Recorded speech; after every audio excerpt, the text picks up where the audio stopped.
is one that shows how empty it is without the feeling function. It's pretty much just a dream about unrelatedness. It really is a dream, I think, about lacking earth. It's like we need islands.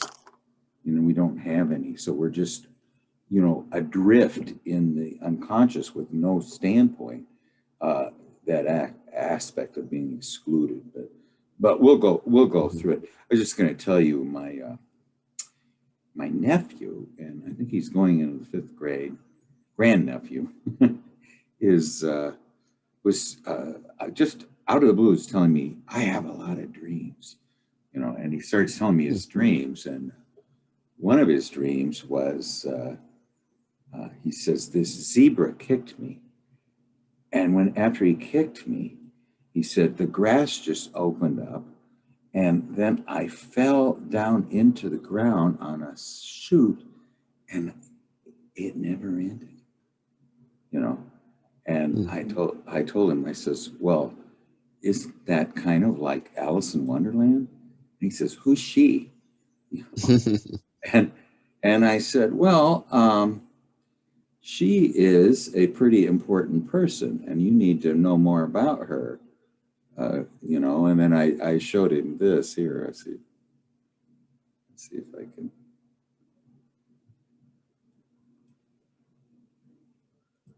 Oh, wait.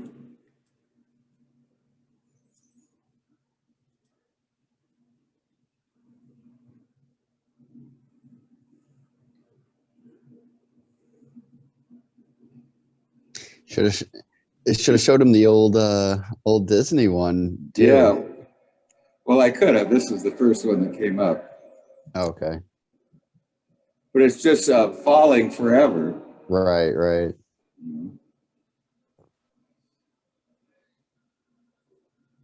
He thought this is Alice in Wonderland, he says. I said, yeah. Just falling forever. That's the Johnny Depp one. Yeah, I know. Well, anyway, that was... Hi, Roy. I was just showing my nephew, grandnephew, was telling me about his dreams, and I was...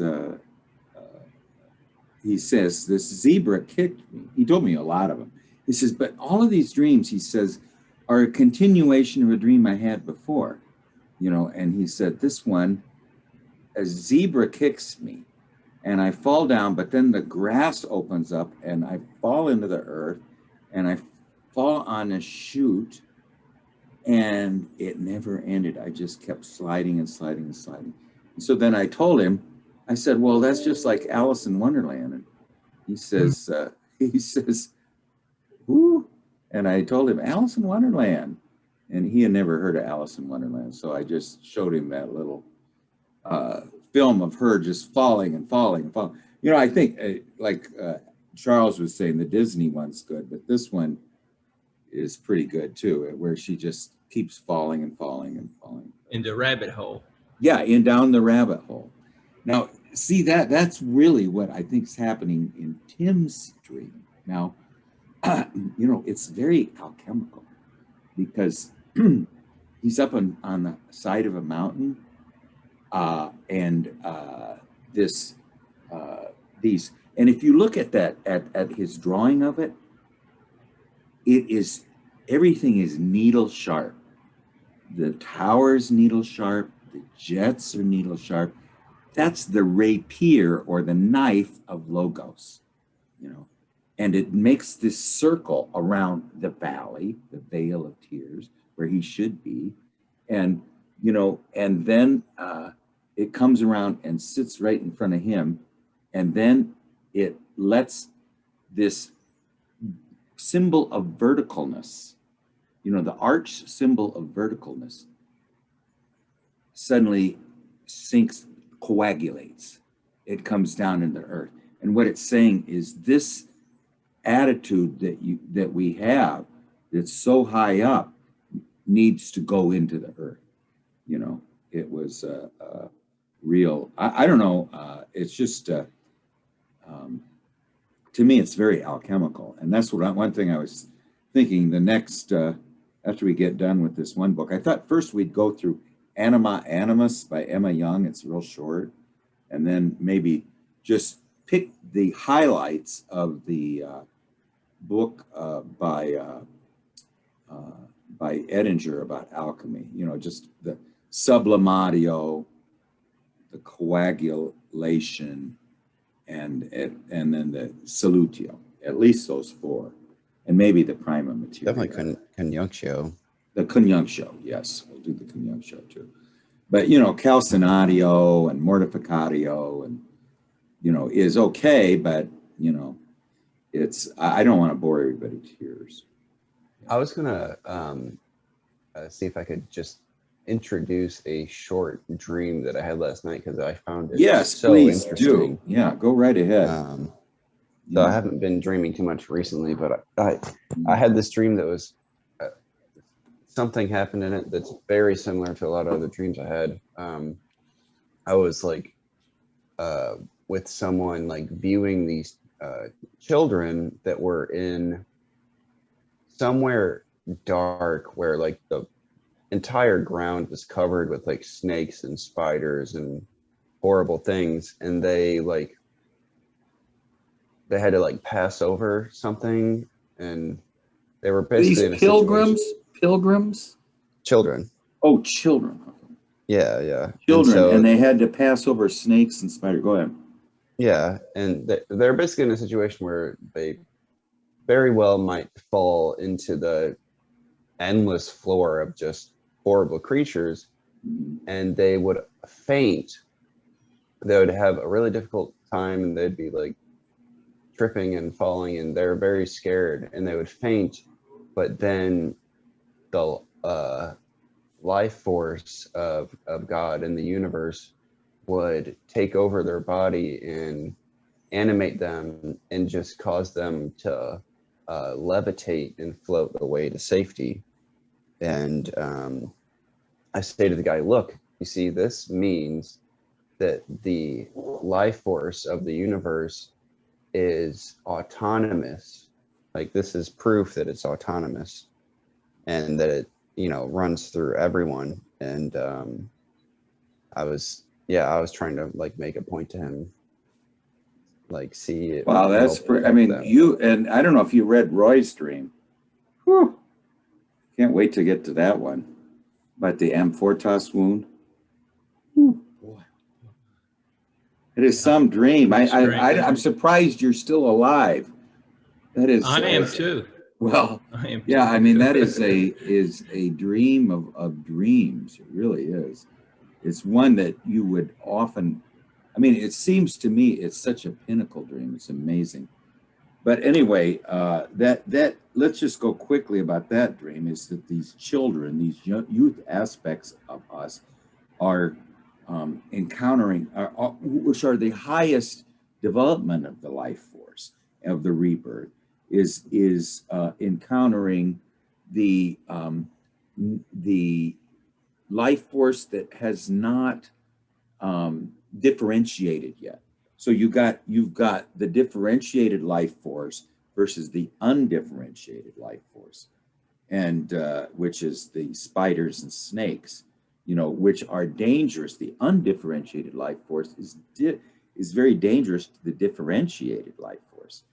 It's poisonous. It has, you know, I mean, and the idea of these new youth, these just brand new life forms, it's too early for them to experience the wounds of the undifferentiated unconscious. So then what happens is, what you're saying is that right before they fall, the life force protects them by levitating them, so they don't. Yeah, they aren't dissolved in the right. They aren't dissolved in the prima materia of the life force. They maintain their differentiated status by the help of the self in you. And so, you know, go ahead, Charles. I was going to say, well, they lose consciousness. They faint, and then the life force takes them over and sort of levitates them and floats them away to safety. They fall into unconsciousness, but they retain their form, and they don't lose their form by dying. You know, they lose if they are poisoned by these snakes and poisonous snakes, poison spiders. They lose their form, so they go into a dream state and levitate past. This is one we're gonna have to spend a lot of time on. So why don't we?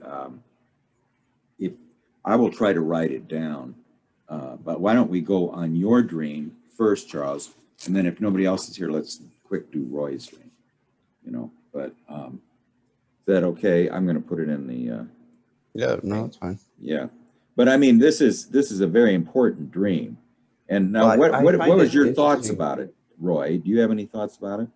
Oh yeah, that seems I'm picking up kind of a theme that Charles has. You know, it's amazing he doesn't have a super ego that ever comes out in a dream. Never any super ego. And so the dark side, the super ego's not gonna come out of that. It just doesn't in Charles' dreams. And then you get an immediate resolution. And it's interesting because, you know, the superego is such an artificial thing. You know, it's an artificial construct from humans. I don't think, you know, anybody had one until a couple centuries ago. No, it was a development, pretty much, I would say, coincidental with the French Revolution. Yeah, about that time. At that point where they separated completely from being contained in the womb of a collective myth. And they said, no, they break out of that womb and then they go on. But I would say, go ahead.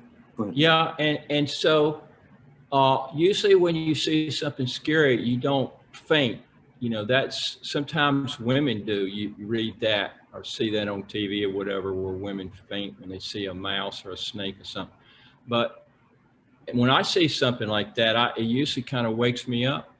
So that's interesting that the children were fainting, but to faint is almost, it's almost like, you know, the mysteries are something, you know, then you're at the total mercy of the universe, and there's no ego. You're at the total mercy of whatever happens next. You're totally defenseless, and then the universe comes to their rescue and takes them to safety.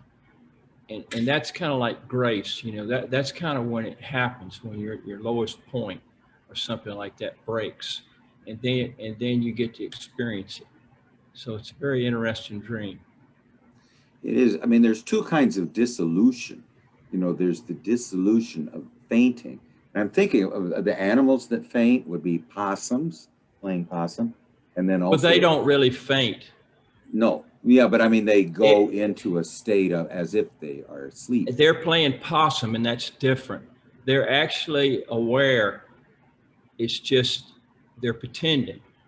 And as soon as things calm down, they're aware of that too, and they'll get up and run away.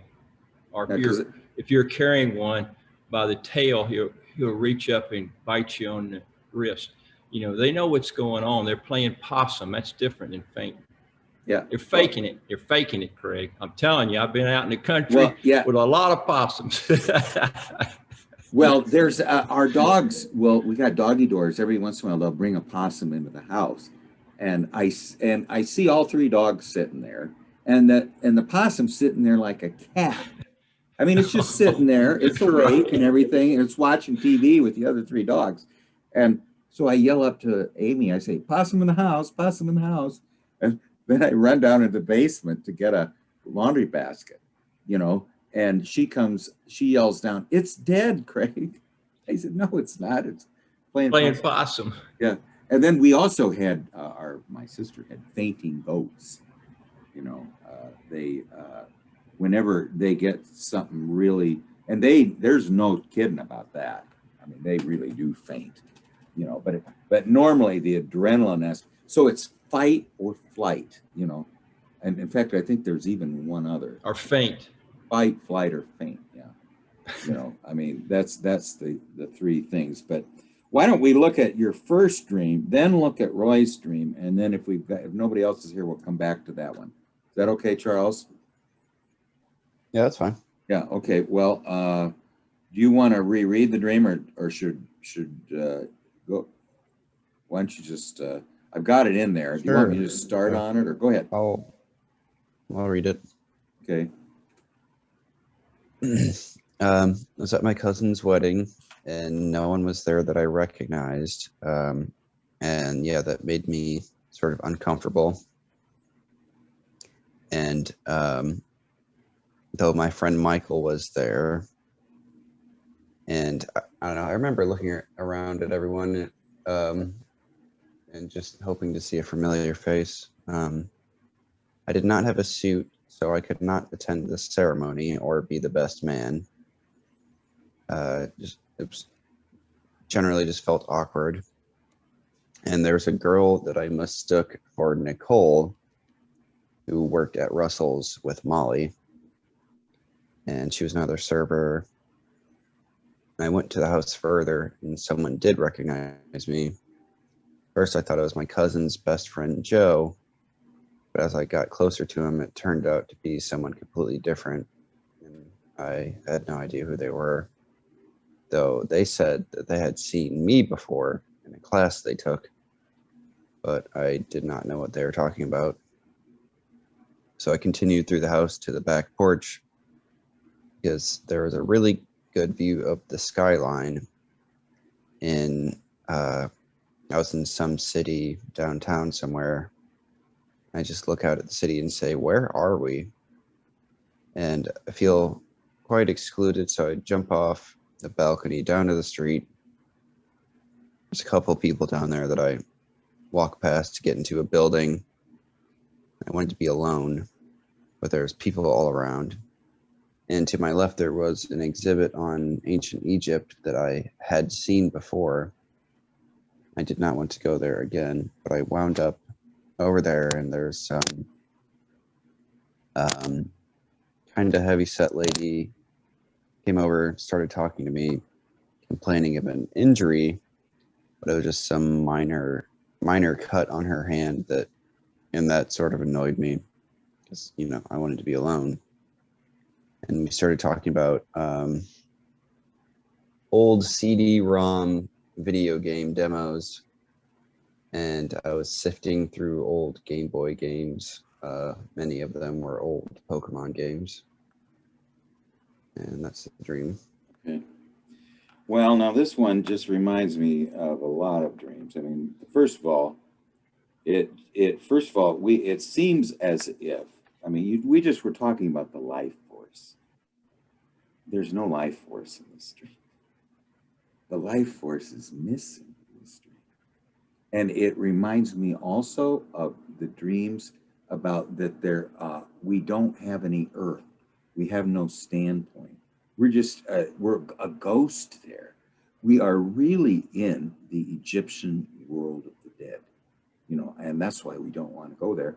And the other thing it reminded me of is the dream where the moon is about, the barren moon is about to, you know, quench out the sun. So now, do you know when did you have this dream exactly?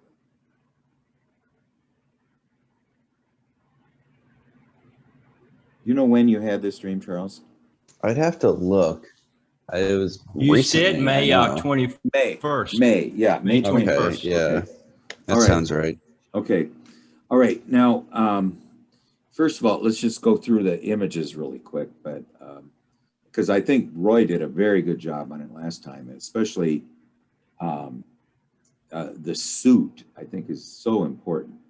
We're at the wedding of a son of the mother's sister. So it has something to do with the feminine, the child of the feminine, the child of nature. You know, I mean, the mother is nature, and the child of nature is about to experience union with the other side. Now, at this wedding, the ego feels very out of place. There's no relatedness, no connection. There's no one here we know with this world, or I mean, it's just this dream of unrelatedness to anything. You know, I mean, there's no connection with us, with anything we see.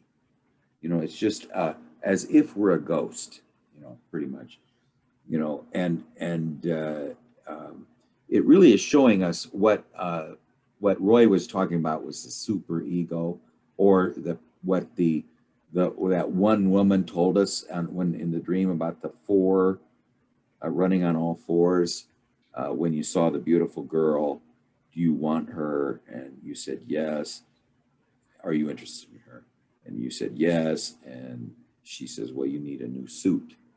You know, you need a new person to operate in the outer world. We need, remember, therapy is persona adaptation.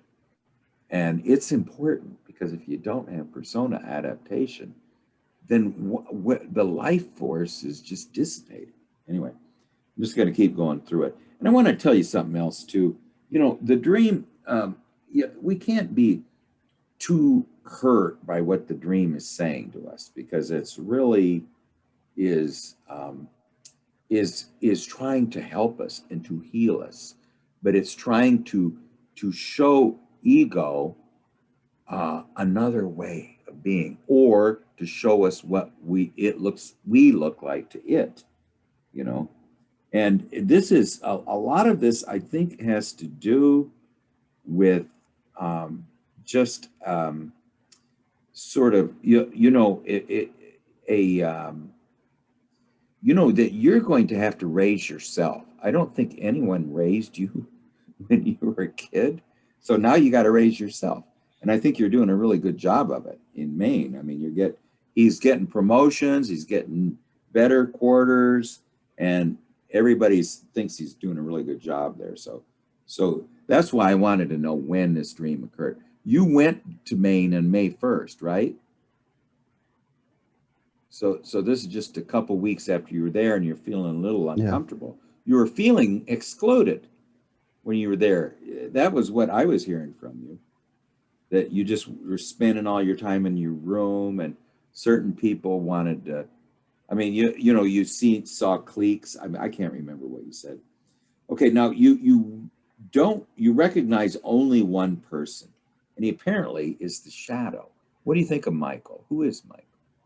Your friend Michael. Who is he? He's my friend that I've known since childhood, but he went off to art school and moved off to Los Angeles and became an artist. Yeah, well, he might be your helper, your helping person, but still you have no connection with him. But everyone else is a complete stranger. And so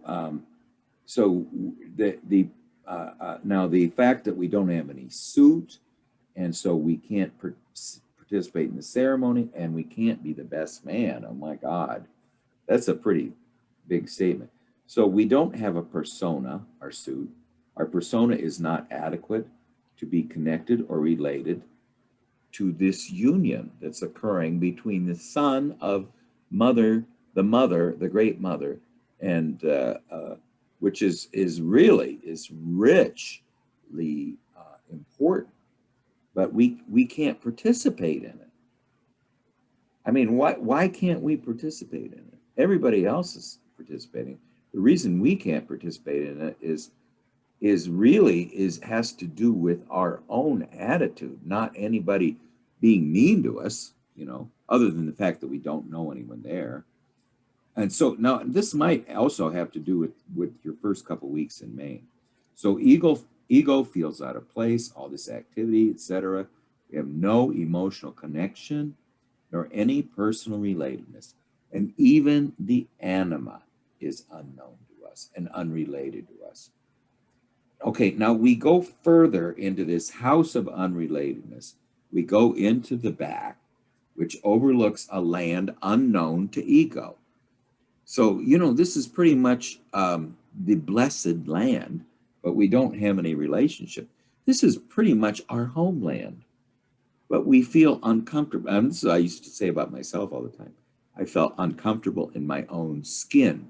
What this is showing us is our homeland, and we are uncomfortable there, and we are excluded there. Why? This is nature. It's the marriage of the son of the mother, who is nature. And we feel uncomfortable there and awkward and out of place and don't and no emotional relatedness with anyone and don't know anything about the anima is just some strange person we have no relationship with, and even our helping person we don't have any relationship with. So I think this has something to do with our first couple weeks in Maine. So we go forth in this house of relatedness into the back, which overlooks this land unknown. We feel very excluded in this place and leave the wedding altogether by just jumping off the balcony. Now we look for a place where we can be alone from the pain of exclusion. This pain of exclusion in the mother realm, the realm of nature. We feel it's painful to be there because we feel excluded, but I don't really think we're excluded. I think it's we have to talk about that. So now we try to escape into a building, but even there we find a lot of people who we feel excluded from. So everywhere we're going, we feel the pain of exclusion, that we don't belong here. Okay. But this is where we should feel that we belong. Now, off to the left, off in the direction of the unconscious is now, I don't know what Egypt represents, but to me the cult is they didn't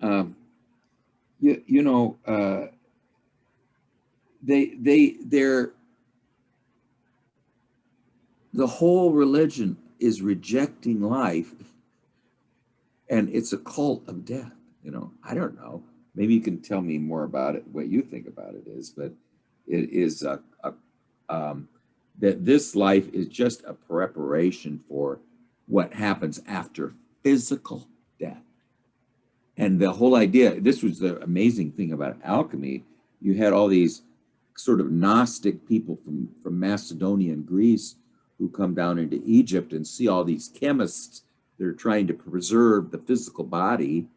And then they start to share their knowledge and create alchemy, this mixture of transformation, not of the body, but of some other thing, All right, now that's pretty much the end of the dream, right there. Now, what happens then is a maternal-looking woman, but she's not a serious anima. She's not a serious mother. She's just sort of a silly person. She comes up complaining with exaggerating her wound, which is just a small cut on her hand. So she's not really a very serious person, and instead, let's see. So, well, it just reminded me of the world is dead. The moon is closing in on us. So now what do? We start discussing the one thing that ego is interested in. It's some kind of mind candy that soothes the ego from its feeling of exclusion. And no one can judge me, no one can reject me. I don't have to feel related when I'm interacting with a non-human computer game. And now we're talking about the CD-ROM. That's a very old technology. And so is kind of Pokemon. Pokemon means pocket monster. And it's basically, we train our, you tell me if I'm wrong, but you train sort of a samurai warrior to battle other samurai warriors. Isn't that what it is? Yeah, that's the basic idea of it. Yeah. Okay. And it's a pretty antiquated game. But anyway, now I want you to remember that the unconscious, both with you and Roy, and love you. I mean, it really, I mean, particularly this dream of Roy's, but I mean, even though it loves us, it is wanting us to wake us up. The sleeper must awaken, you know, and that sees us as asleep, you know. What do you think, Roy? Yeah, well, I went over all the persona thing, and we were talking about the persona, how Charles doesn't appear that he thinks he has a persona. He can't fully participate. He's trying to connect with people in the past that he knows and likes, like Michael or Nicole. He likes Egypt. He's trying to connect with these things, but he can't seem to connect. I think it's because of the mood that he's in and his perceptions of himself. But then this real interesting thing at the end, this girl that's not striking. She's not going to really distract you in any way. In fact, she's almost annoying when she starts talking about an injury on her hand. Well, isn't this something? I mean, this is extraordinary. She's showing Charles her wound. This is feelings. Yeah. Okay, here's my wound. Here's where I hurt. And then Charles is able to relate, maybe just with video games or something, but she got into the conversation. They're like relating, they're connecting. She's our redeemer. A redeemer. Yeah, you know what? I just read this thing by Gerhard Adler this morning that said that usually all dreams have three sections. The first section is about what happened in the past. The second section describes the present situation, and the third section describes the future. Now you nailed it, and I didn't see it, Roy. This is the first relatedness in the whole dream. Yet this feminine figure is not there to awaken us sexually. Okay? She is there to show us that she is wounded too. We're wounded because we feel the pain of exclusion. Okay, she wants to show you the feeling function. I'm wounded too.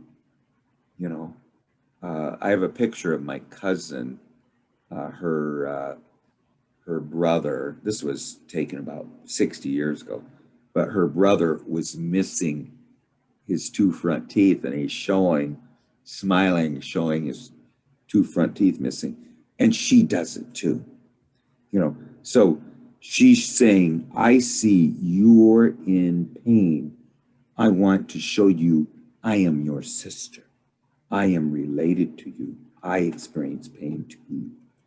You know, but this is the comment of that we're annoyed. It reminds me somewhat of when the woman says sexu, you know, we don't get it. You know, I mean, we're slow on the trigger. You know, I'm very slow on the trigger, but we don't really realize that this is her wordless way of healing us. She is our doctor. She's come in this the thing. What do you think, Charles? I mean, it really is. I'm going to just say this: the whole dream has a monumental character because of the almost like it's just that first almost 3/4 of it is just so stark. It's just it's like the wasteland, like T.S. Eliot's The Wasteland, you know. And then at the end is the water of life, a little bit, you know. And she says, "What interests you, Charles? Let's talk about what interests you." And that's what she says. Okay, Charles, let's hear your comments, because usually, I'm just saying, I usually miss Roy's dream and Charles' dream because I don't know what's cooking inside you. You know, I especially think- Roy. I don't know what's cooking inside you, Roy. I think Roy was right with like I try to relate to a lot of things like in the past. And you know, there's the old video games and the girl that I used to work with in ancient Egypt.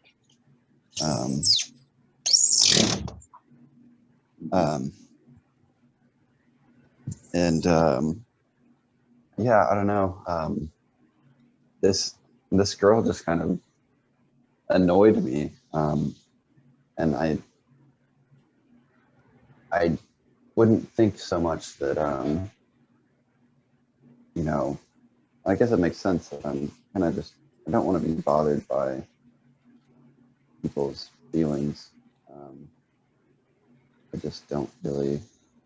But it excludes us from life. Time and energy for it. Yeah.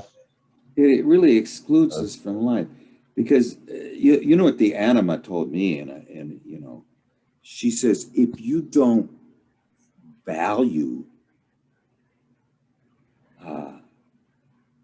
people, you're not going to ever develop, and you're never going to develop the feeling function. And if you don't develop the feeling function, you're going to have that moon close in on you, and you're going to have the pain of exclusion. We're not being excluded for any guilt that we have.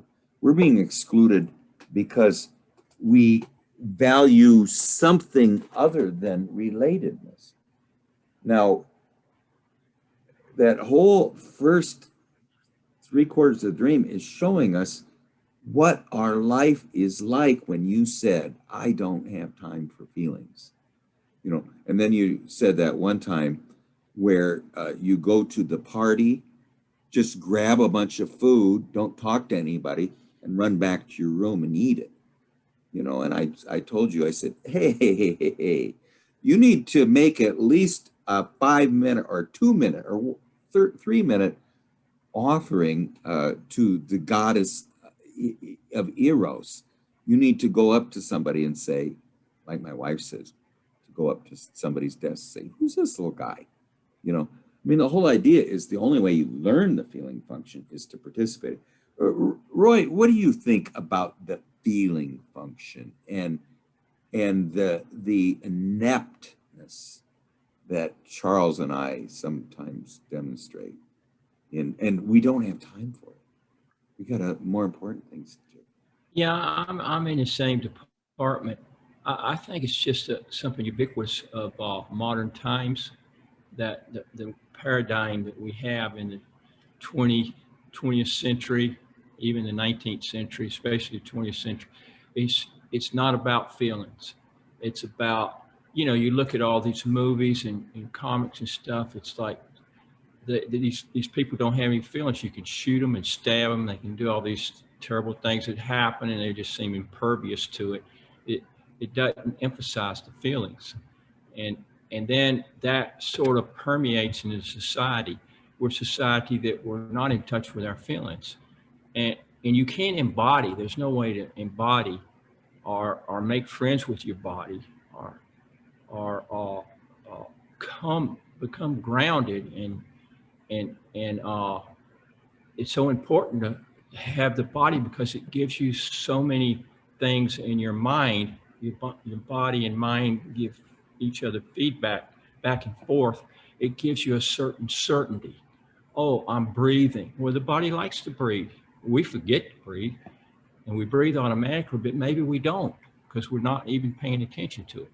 So this interaction with the body and embodying and getting feedback from the body is really good for our sanity. And of course, if we're going to do that, we're going to get in touch with our feelings. It's part of our body. And we're going to be able to relate because other people have bodies and they have feelings. And you're all related, interrelated in the environment and stuff. It all ties in together. But where our society is, we don't tie the thing. It's totally untied. And if you don't think about it and say, hey, I should probably do this. I'm crazy as hell. I should probably tie this thing and feel this stuff and relate. But, you know, people just don't do it unless they think to do it and they want to do it. There's no encouragement. Well, it just the simple action of embracing another person, hugging them, and just give them a kiss on the cheek and just look into their eyes. I mean, the whole idea is without the feeling function, there is no history. If you are not related to the earth and to the life that surrounds us, you have no history. Now, this is why Jung forced Marie-Louise von Franz and Barbara Hanna and a bunch of other people in there, all these introvert people who never left their rooms. He says, you need to interact with other people. That's the only way you ever have a personal history. If you don't relate to other people, if you don't understand the I thou is who, if without a thou, there is no I. Okay. So the idea is that unless we relate to other people through the I thou relationship, through a genuine, I don't have time for the I thou. I don't have time to recognize the divinity in the person who's before me. I'm too busy. Busy doing what? No, the whole idea there is that you miss life. Life is eros, wordless, embracing people, and I mean, just try it sometime and have it bring a tear to your eye. Go up to someone and just hug them and don't hold anything back. Let all doubts away and just embrace them. I mean, and feel alive for a second, I mean, what do you think about that, Roy? I mean, just the desert, the solitary desert of just not ever feeling someone put their hand on you, caress you, touch them. I mean, touch is so important. Why do we have touch? And what happens to us when we touch another human being? And it's not an I-it touch. It's that we are touching them to tell them, I value you. And I want to say one other thing, and then I'd like to hear what you have to say, Roy, about this whole I-thou stuff. And the embracing and the touching of another human being in a genuine, not sexual, just genuine love of another person is one of the most beautiful things that I have ever seen is the demystified feminine personality. The one that has no anima image attached to it. And yet she is very Earth Mother. And she comes over and she looks at us, and there is nothing more important in the world than you right now. And she's there to offer her love to us just through feeding us, through making sure we're comfortable and warm, and maybe take our wet socks off and get us dry socks. I mean, a lot of things like that. I mean, or even a nurse that is just can't help herself. She's a nurturing person. I mean, this is the human aspect of being alive. I mean, what does it mean to be human if this is not something part of our life? And I'm not an expert at it. What do you think, Roy? Well, in my own experience, I have a personality like that. I'm sort of a loner, and I won't touch anybody unless I'm encouraged, and then maybe I won't touch them then. And I know when I had my trailer park, I was around a lot of people, and I interacted with them, and I enjoyed it. And then my health kind of went. I sold my trailer park, and I wasn't around people anymore, and I just realized, how isolated I was. That's the way I felt. And my father died, and a few other things happened, and I was just sort of a headless person, I guess. And I went to volunteer. You got to start where you're at. I mean, everybody's different. So I knew about the universe back then. I'd sort of pay attention to things that happened during the day, and I kept having these things happen in my life where I had a chance to volunteer at the animal shelter. There was this organization called Critter Patrol, and I knew some of the people, and they said, "Oh yeah, we're over there. We give the dogs baths and walk and all this stuff. You would like it." So I said, "Okay, that's the universe." I went over and did that. I did that for 2 years, and it was so wonderful.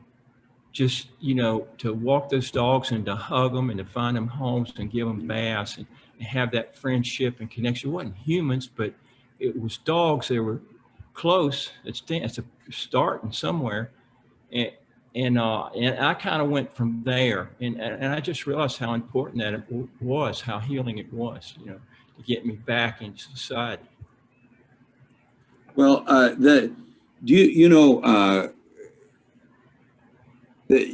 one of the problems that we have right now with other human beings is they are so fake and phony, Yeah. And I mean, it is, and then you start talking about the animals. Okay, now the one thing I want to say about the animals. Now, like I tell you about this one woman that I met in India, and after after dinner, I sit down, and she walks up to me, and she sits down next to me, and she takes my hand in hers, and she says, "Craig, have you ever been in love?" I mean, what a beautiful question is that.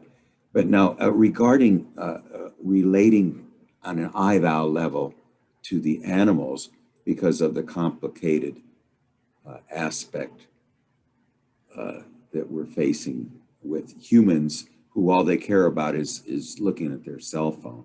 I'm just thinking of this when Jesus saw Nathanael coming to him. He says, "Behold, a man in whom there is no guile." I mean, there's no artifice. This is a genuine being, that I'm greeting here.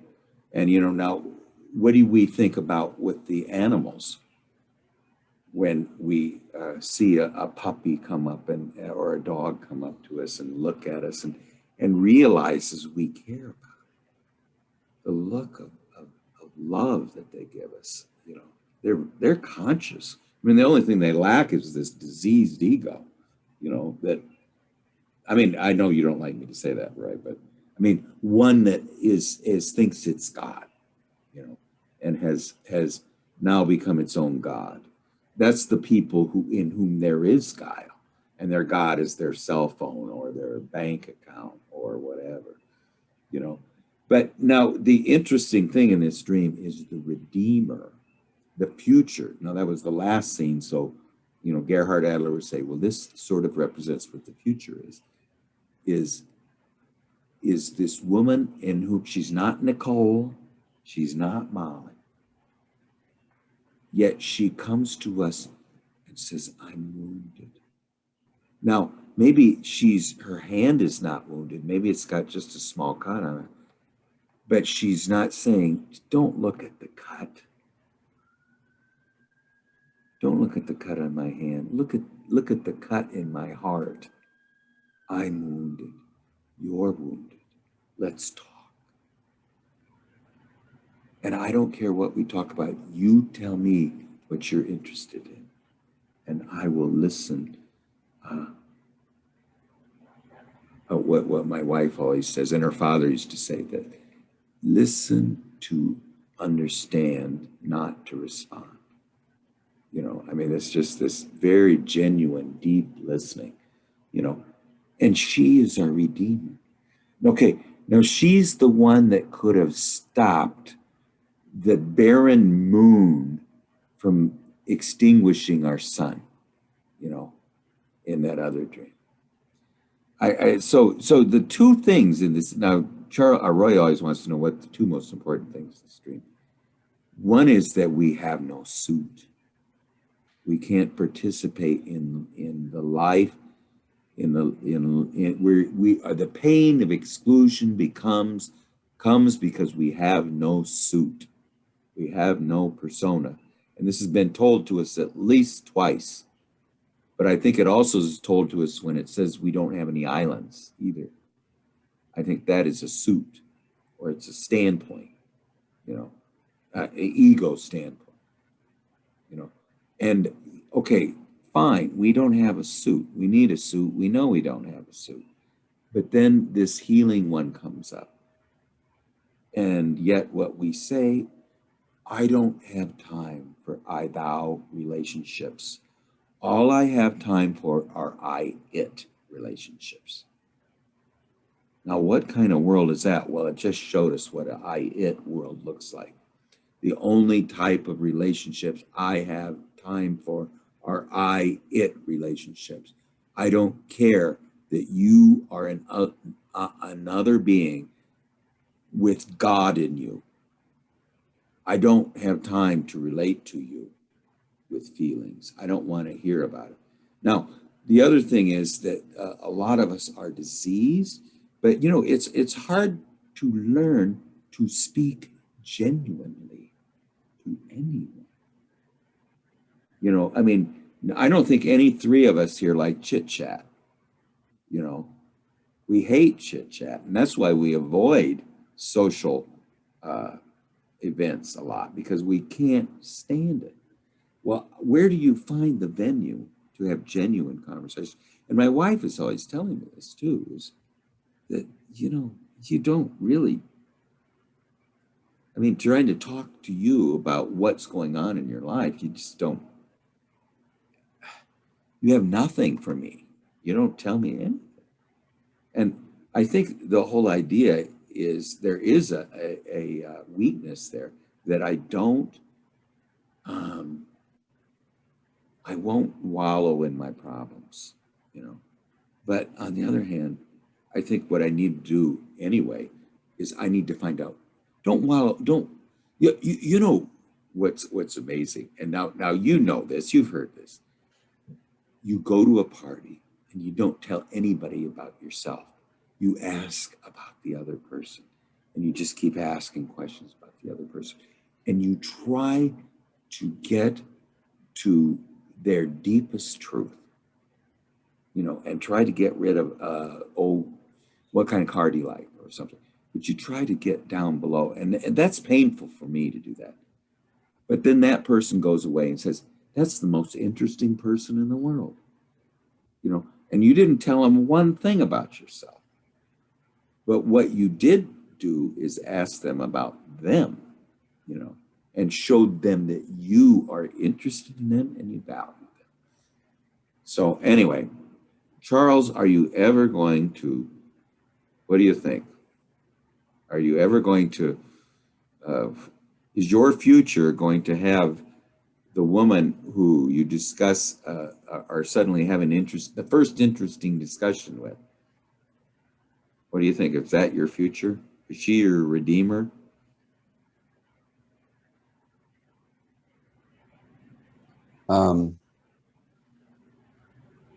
I don't know. I basically, my thoughts are that, like, for me to really have relatedness and feeling, then there's a lot of stuff that I have to feel that, you know, is not so much relatedness to other people and things. I don't know. There are things that I haven't, that have happened in my life that I never really have like felt yet, and I don't think I'm like ready to open up those floodgates. Well, do you have to talk about yourself? Can you talk about someone else? Forget about yourself for a while. Yeah, I mean, I don't know. I don't know. I guess my point is that like feeling and relatedness are interconnected, and I don't really feel a whole lot about like other people. Not interested in their lives or whatever. But the whole thing is, I think, is, here's one thing you can do, is ask them about their parents. I mean, something or something, I don't know, I don't know. I really don't know what to say other than now, there is the aspect, and what do you think about this, Roy? And what would Donald Kalshed say about it? Is the aspect of the pain of childhood is standing in the way of life as well. Okay, so there's two things standing in the way of life: is the fact that we are somewhat of a misbirth because of our childhood, and that's what I was saying. I think that in Charles' case, he needs to raise himself. He needs to be his own parent. And I think the way he's going to do it is to have a child and be the parent to that child that he never had himself. And that's the way he's going to actually experience the lack of nurturing. I mean, that now we're going to talk about the Amfortas wound. But what is the meaning of the wound? And I want to hear what Roy has to say. What do you think the meaning of the wound is? Well, I think everybody has that. How they adapt to it, and if they're going to go back and look at it, is where everybody differs. There's a lot of diversity there. Cowshed, of course, the wounds where you're smashed upon the rocks, and Cowshed, he uses the analogy of Dante's Divine Comedy, and he says, like the protagonist that went into Hades, you have to go all the way to the city of Dis.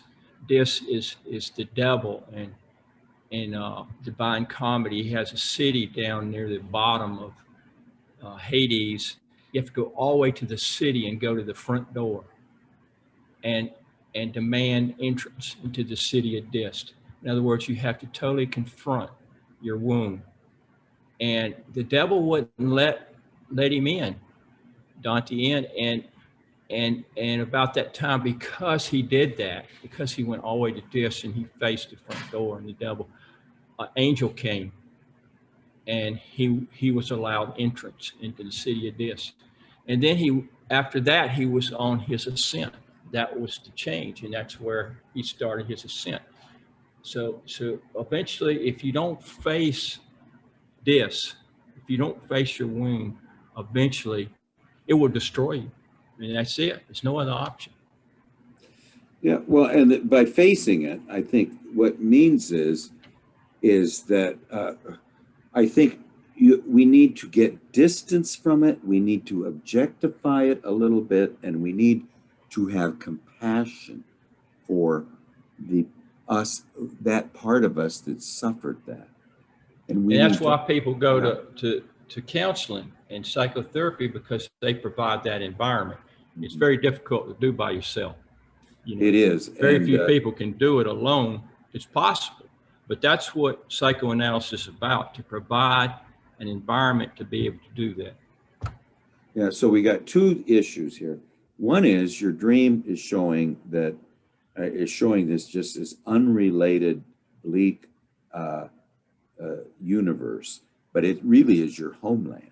It's where the nature's the mother's child is going to be married. you know, and and yet through the whole thing. Now let me just say there's two things. First of all, what Roy just said is how do we, confront the wounds that we had?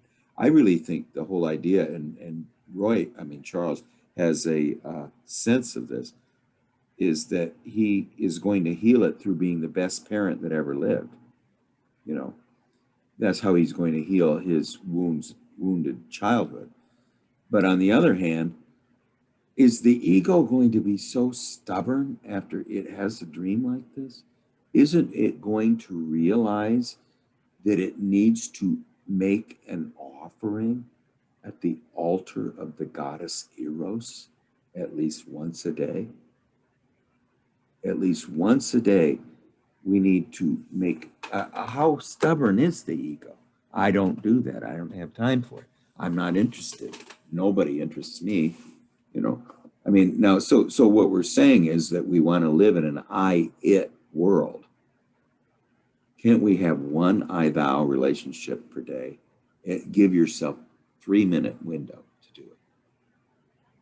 I mean, confront another person, look at them, see behind them, their grandparents, their parents, all their children, all their pains that they've suffered, all the losses that suffer. See them standing behind that person while you look at them and see if your attitude towards them changes. And then try to behold a man in whom there is no guile. And to me, that is someone who is an I-thou person, who has a thou everywhere he goes. And the one who is a guile, a person who is full of guile, is one who is an I-it everywhere he goes. But anyway, Charles, I think that this is a good theme dream, but if you can, let's talk about Roy's dream and then come back to your second dream, because I think that is a very helpful dream. I think it's also another dream, but I also think that you, since May, a lot has happened that's been very helpful. You know, what do you think, Charles? Don't you think that you've grown a lot since May? Or things have changed? I don't know. I mean, I just work a lot more, and I don't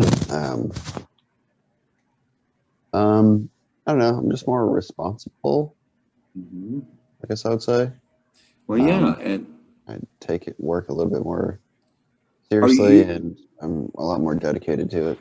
Do you seem not to be experiencing too much because you're responsible and you're being more serious about it.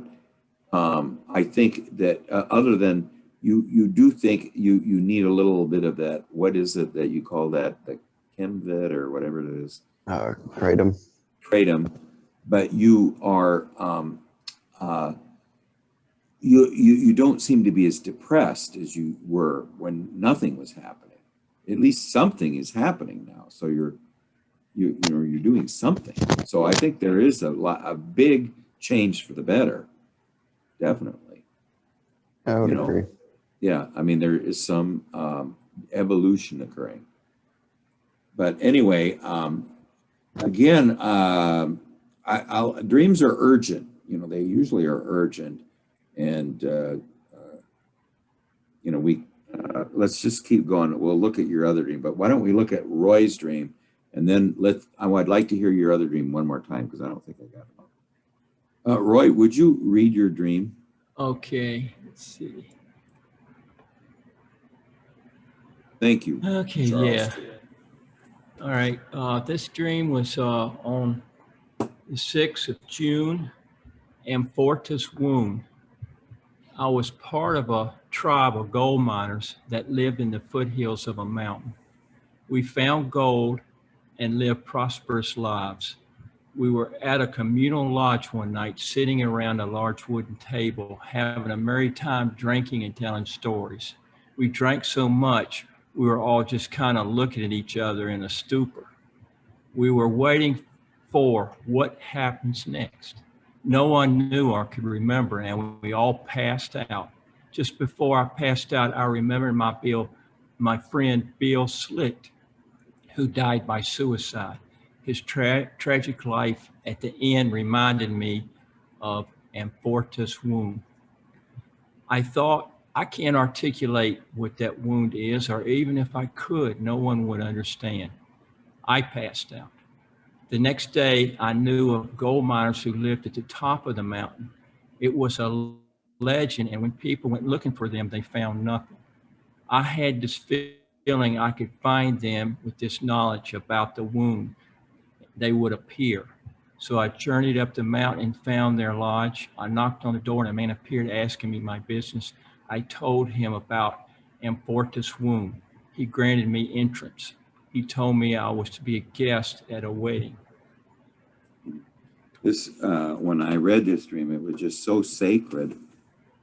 I just felt, it's just a very sacred. It reminds me of a dream where I went up to the top of a mountain one time to a rooster prison, and I rescued a rooster and brought him back down the mountain. Yeah, I mean, let us go through it, because Okay. there's an idea here. The what's next is important. And then the right before we pass out, the vision of Bill Schlicht. Now we can't experience what's next. Well, let's just go through the whole thing. Okay, so now we're a part of a tribe of gold miners.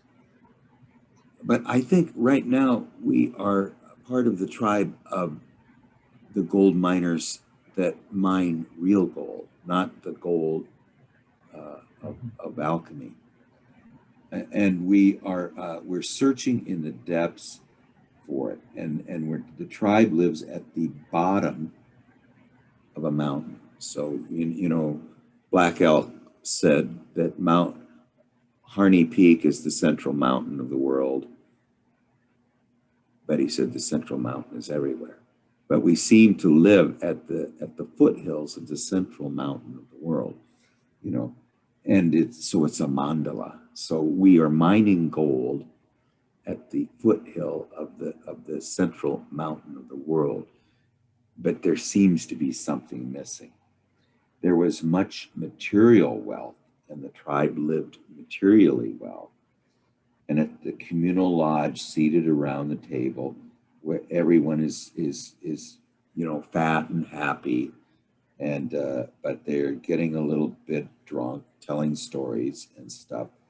And finally, everyone had drank so much that they were all just in a drunken stupor. And then but then they're all wondering.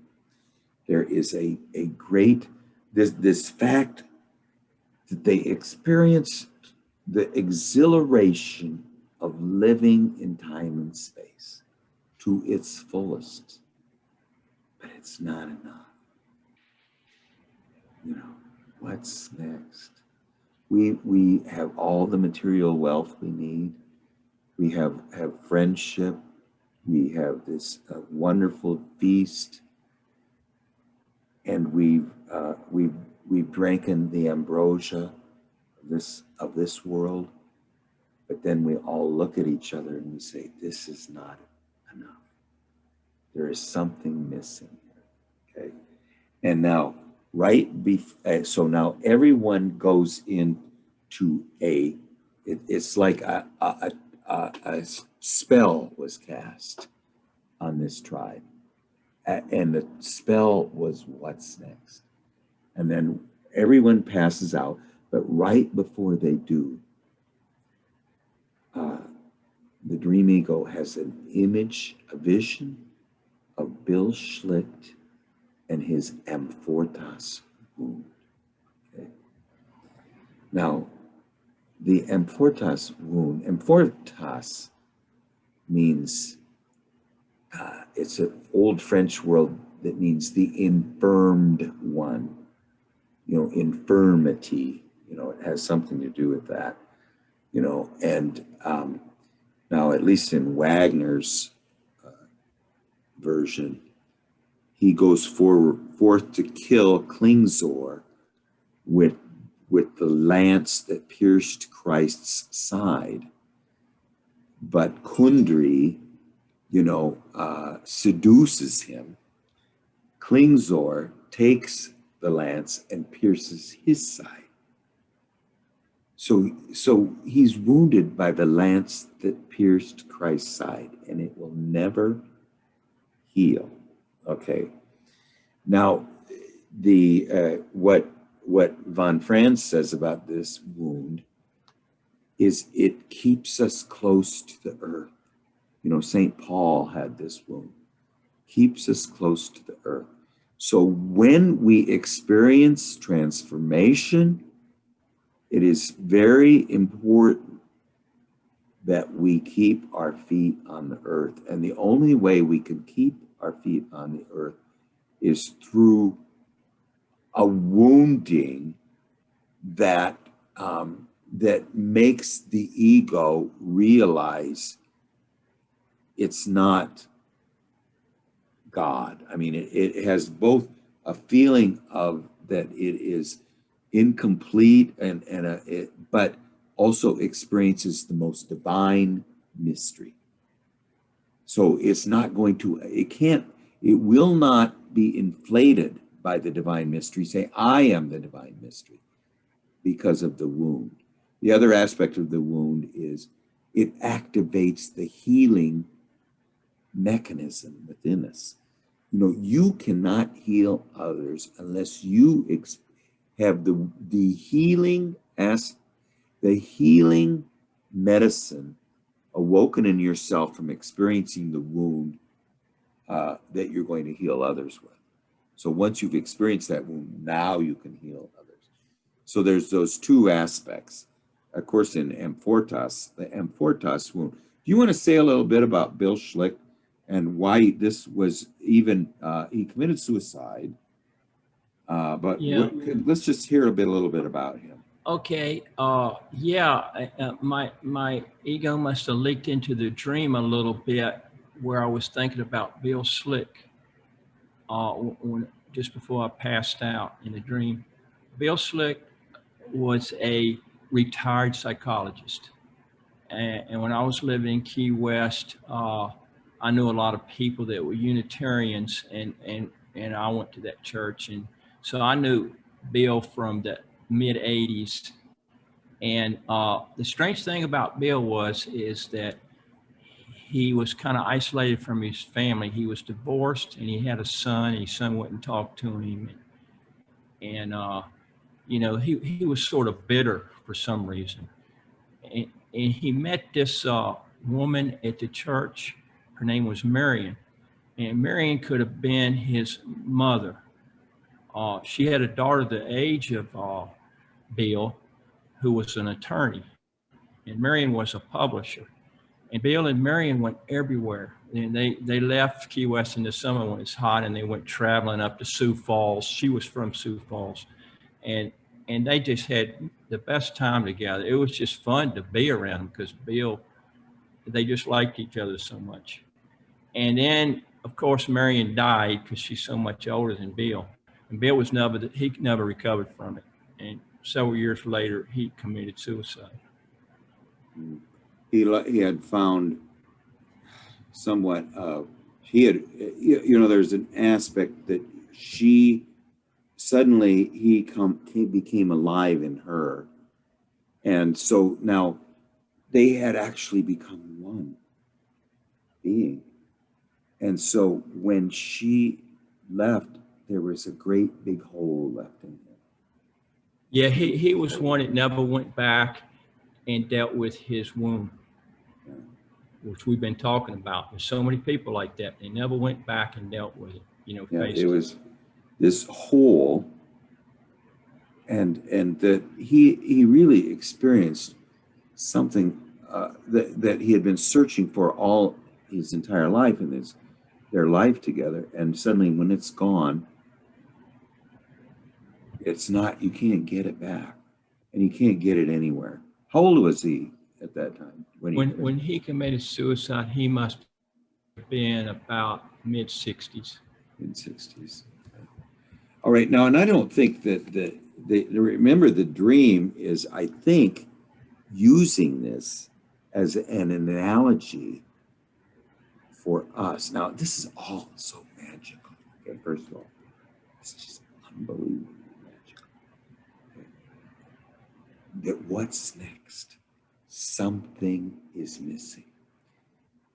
Everyone passes out, including Roy. But right before he passes out, he is given a vision by the gods. And it's Bill Schlicht and the Amfortas. That is the key that unlocks the door to what's next. Okay. And that's actually said later in the dream. So let's just keep going. So finally, everyone just sank into the unconscious, and ego. Okay, now let's read that one part again, because I want to just read it. It's so important. Okay, yeah, all right. Now I want to know exactly where we are. So just before I passed out, I was remembering my friend Bill Schlicht, who died by suicide, his tragic life, where he became one with another being, another I thou, and then his thou left him. Okay. Now,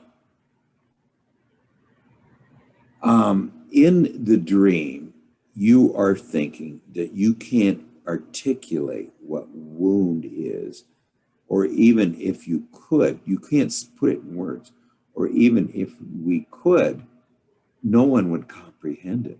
And then we passed out. Okay. So that was actually is part of that. Right after I thought of Bill and the Amfortas wound, I thought I couldn't articulate what the wound. Now this is all an answer to the question of what's next. And then we passed out too. So now everyone's passed out. But now the next day comes and we've all come back to consciousness. We're back in the world. And so then we really, the next day we become aware, or we hear a rumor, really, of another tribe of miners. But these don't live in the foothills, but they live at the peak, at the very center of the central mountain of the world, the highest point and the midpoint of the central mountain of the world. That's where they live. But if you were to search for them, you couldn't locate them. They're not in time and space. But the dream ego says, with the knowledge of the wound, unlike everyone else who can't find this place, I think I can find it. Now, isn't this Parsifal looking for the Grail Castle? I Classic. mean, yeah, what did Parsifal have that He had the spear. yes. Yeah, okay. Tim is just coming in. Okay. He had this spear. And anyway,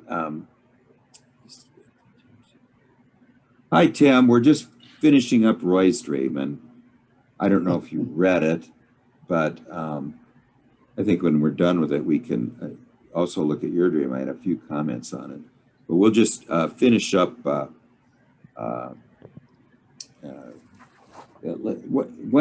don't could you just read it one more time, Roy? Just read the dream.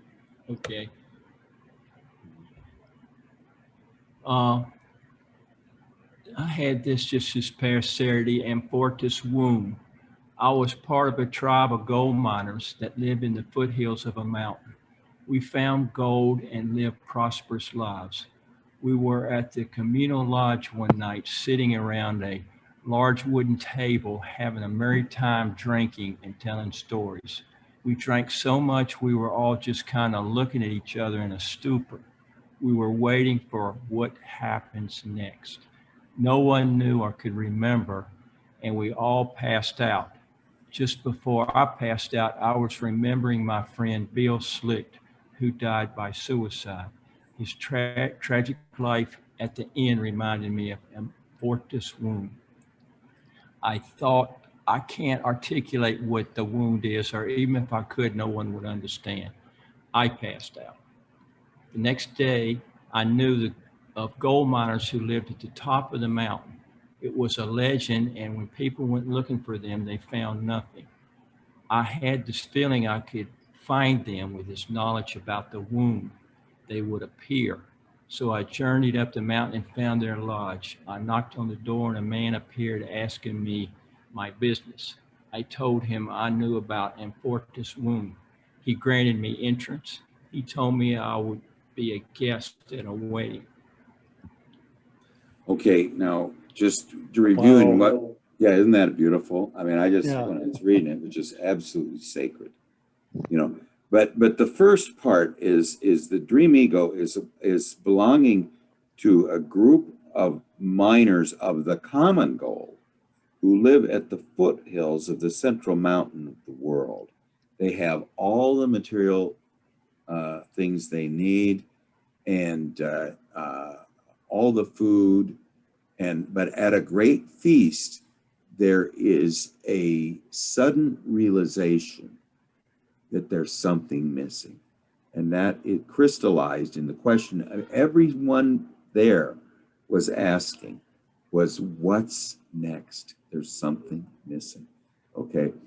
And now, right before Roy passes out, he remembers the key to unlock the door of what's next. Or it is the Amfortas wound. Now, just to read in Wagner anyway, Amfortas is going to kill Klingzor.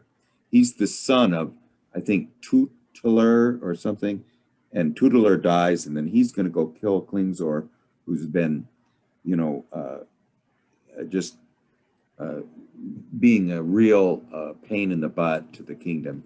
And he's going with the lance that pierced Christ's side. But the very seductive Kundry seduces him. Klingzor takes the lance, pierces his side. So he's pierced by the lance that pierced Christ's side. So, and it's a wound that never heals. Okay, and the word Amfortas means the infirmed one. And the idea here is the key to what's next, the key to what is missing in a life of the common gold is the Amfortas wound. It's just very profound. Okay, now the next day, this is where you came in. Okay, so we're just picking up where you came in. The next day, we didn't really know of, but we hear rumors of there's gold miners, and these are not the ones that mine common gold. These are the ones that are mining another kind of gold, who live at the central point of the central mountain of the world. Now, but when people go for looking for them, they find nothing because they don't exist in time and space. But because of the vision that Roy had right before he passed out of the Amfortas wound of Bill Schlick. Bill Schlick, by the way, was a psychologist. He, I'm going to screw it up, but he found a woman who was almost as old as his mother, fell in love with her. They had a wonderful life together. She died, left a big hole in him, and he wasn't the same anymore. And then he committed suicide probably around 66. But apparently the idea, I think, that Bill Schlick turned into an empty shell after this woman. How would you describe it, Roy? Well, just a empty shell hollowed out or whatever. He was bitter Bitter. before marrying, and then after that, I guess he was an empty shell. He didn't even have his anger anymore. Yeah. Anyway, this apparently was a something that touched Roy's inner world very deeply. I had to settle his estate in Key West. Yeah. To go to the bank and just open his safe deposit box and all that stuff. So you were very close to him. He rigged the paperwork up for me to do that years before this happened. And yeah, so you know, I carried this for years. I guess I'm still carrying it. It's just such a tragic story. Well, he was a part of you. Yeah. You know, and it was just something I like him a lot. We had some great times together. But I mean, he was a part of you, just like when what was her name now again? Marion. When Marion died and left that big hole in him. When Bill Schlick died, you had compassion. There was a wound that opened in you. You knew what the Amfortas wound was through the lesson that Bill Schlick provided, his life provided you. You know, now you knew that this was the key to finding what's next.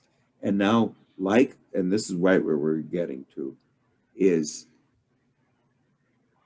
I had this feeling I could find them with this knowledge about the wound, that they would appear.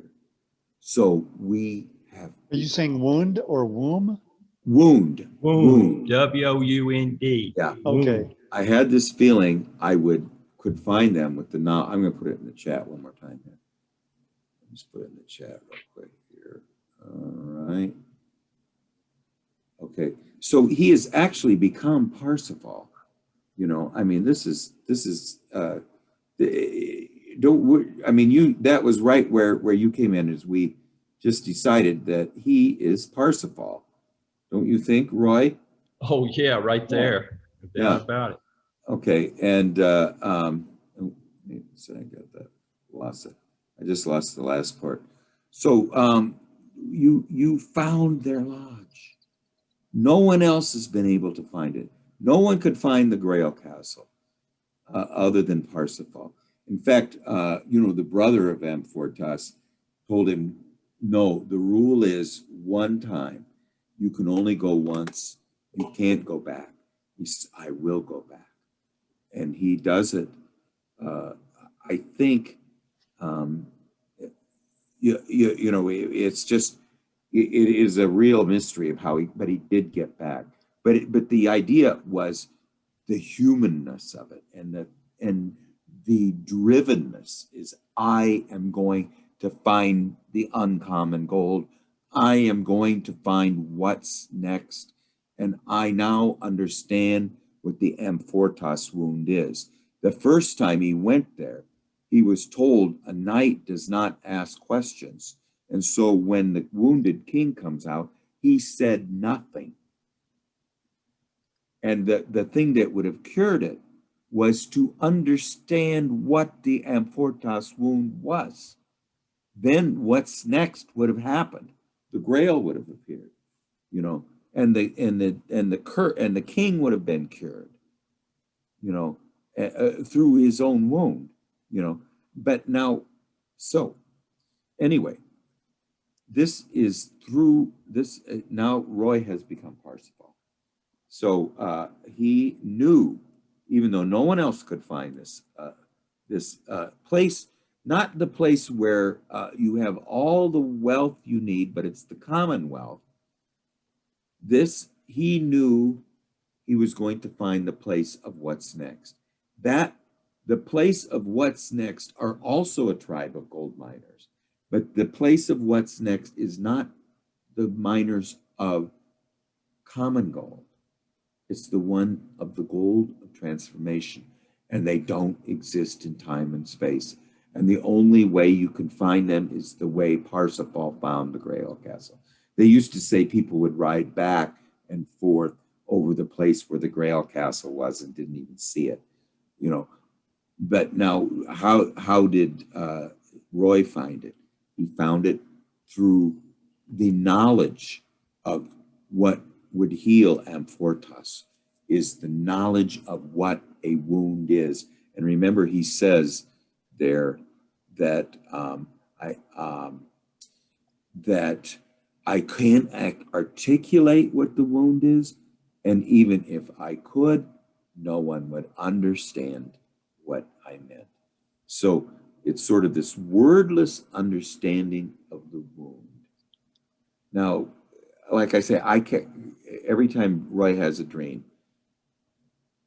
Roy's clock or whatever's ticking inside of Roy is always a surprise to me. So we always have to go back to the source. But Tim, do you have any comments about it? Oh man, it's really cosmic. I love the image of the wound. I'm a little bit stuck on what the stupor is about. Take a couple of cases of beer. Yeah, but what do you think the meaning of that is? Well, it means if you drink enough alcohol, you're in a stupor. And everybody was trying to say, well, what's next? You know, they're in a stupor, and nothing was happening. And of course, you're going to pass out. You can't sustain that amount of alcohol in a stupor, but for so long. I think the meaning of it is they had all the wealth they needed, and they experienced the highest exhilaration that you can experience in everyday life. And at that point, when they had experienced, and all words had left them because they experienced the highest exhilaration that you can experience in time and space, they knew that wasn't enough. And then everyone there had a revelation. The revelation was, what's next? Okay, so they achieved the highest exhilaration, but there was an emptiness there. They knew there was something missing. That was kind of how I interpreted it. The stupor, is that it was just this point of that, at the highest point of the party, no one can even speak anymore, and yet they know something's missing. It wasn't really a stupor. I think it was a reaching a crescendo where the revelation could occur to everyone. Yeah, well, you're thinking symbolically, and I was just describing it literally. Yes. Well, anyway, that's just... It seems to me like same.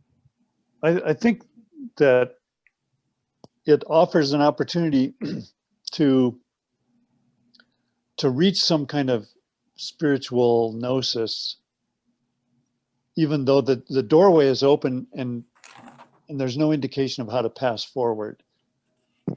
So it's like a spiritual pathway, but the temptation is to use the alcoholic spirit rather than the transcendent spirit. What do you think, Charles?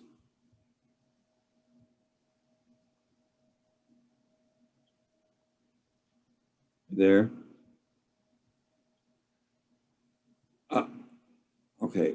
I don't know, maybe Charles is doing something else. By the way, Charles, if you want to discuss your dream tomorrow, I'm open at any time if you want to. There's one other dream. But Roy, do you have any final words about it? I wonder whose wedding that is. Okay, yeah, whose wedding? Okay, yes, we didn't discuss that. But you're going to be a guest at a wedding. Well, you're going to be a guest at the wedding of Tifroth and Malkuth. This is the royal wedding. Okay. You're at the royal, you are going to, that's what's next. I wasn't concerned at all how I was dressed.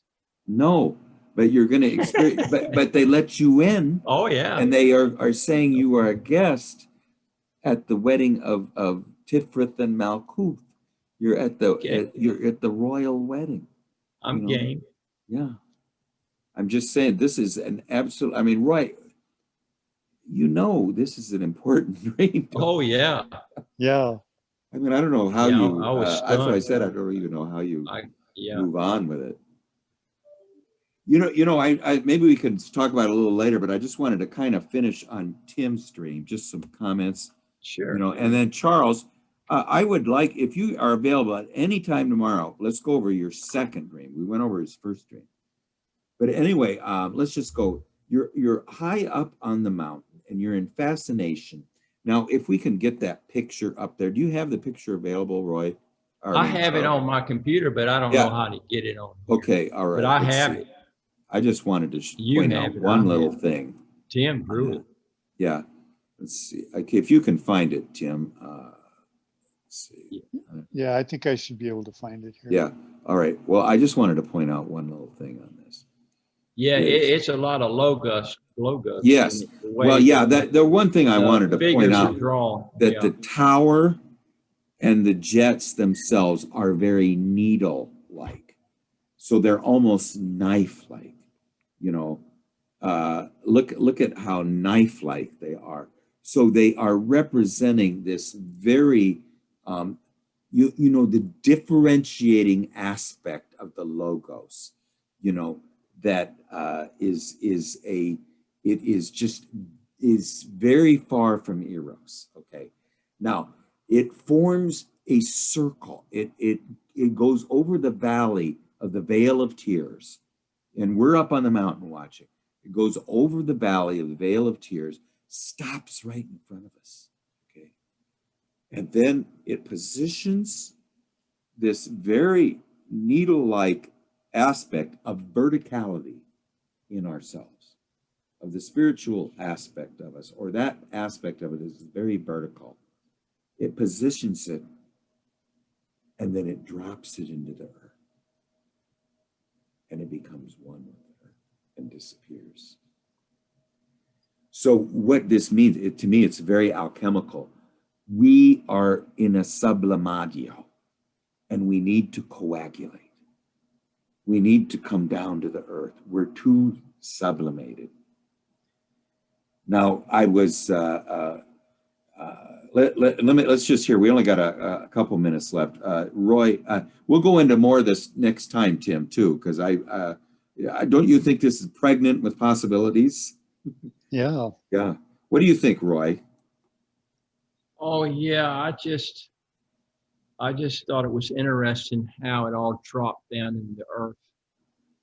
Of course, Tim was baffled. And to me, that's just, that's the mystery. That's the part of the iceberg that's under the water. I think it sort of mesmerizes Tim. He's curious about it, and it's the numinous part. It's numinous, but he doesn't know much about it. But there it was again. He got to witness it. How this thing just went down into this tube, into the earth. Yeah. What do you think, Tim? I mean, we need to take about 20, 30 more minutes on this, but I just wanted to kind of say that. Go ahead. Yeah, let's look at it next time. I did some writing on it and discovered some things. Well, we'll do that on Monday. I just want to say too that I got a nephew that's 5 years old, and he was telling me his dreams. He says they all come, they all seem to tie into a dream I had before. And this zebra kicks me, and I fall into the grass, and it opens up. And I fall down into a chute, and I slide down the chute, and I never stop. And then I told him, I said, well, that's like Alice in Wonderland falling down the hole. And he says, who's she? Or what's that about? So then I showed him the video of, I think it's the one with Johnny Depp, where she falls forever and ever and ever. But anyway, yes, let's hear your writing about it too on Monday. Tim, this is a very important dream. And now let me just say one thing, that the dream before with the wolf was a very important dream. I want to discuss that a little bit more. But that was one that had to do with the instincts. This is one that is very abstract. So we've had the one about the instincts. We have this one that's abstract, and then we have the wonderful, delicious, seductress animus and feminine instincts too. So we've seen all three, you know, and plus we had the old woman and the iceberg too. So I mean, this is a one. This that we've looked at it from about every point of view right now, you know. So Yeah. anyway, let's reconvene on this Monday. Now, Charles, I'm going to send. If you're gone, I don't know. You're there, Charles. I will contact you and we can talk about your other dream tomorrow. But anyway, Roy, oh my God. And thank you, Charles. And Tim, we got another half hour to spend on this dream. So we'll All right. see you on Monday, guys. Thanks. Okay, Thank see you. you Monday. Yeah, Charles, I can talk to you tomorrow too if you got a minute. Okay. Okay. All right. Okay, we'll see you later. Bye, Roy. All right. Bye, guys. Bye now.